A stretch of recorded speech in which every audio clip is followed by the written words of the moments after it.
If you see a liquid detected in Lightning connector warning on your iPhone, don't panic. Here's how to fix it safely and what you should avoid doing. First, don't plug it in. If this message pops up while charging, unplug your charger immediately. Charging while moisture is present can damage your iPhone.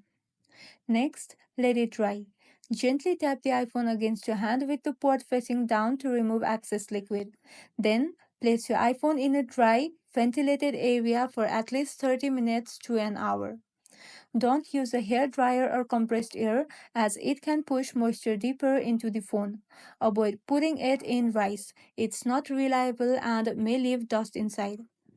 After letting it dry, reconnect the lightning cable. If the warning still appears, wait a few more hours or overnight before trying again. And if you need to charge your iPhone urgently and the port isn't dry yet, use a wireless charger if your iPhone supports it.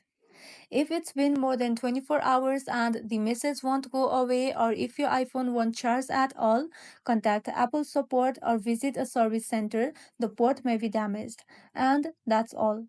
If this video was helpful, don't forget to like and subscribe for more iPhone tips and tricks. Thank you for watching.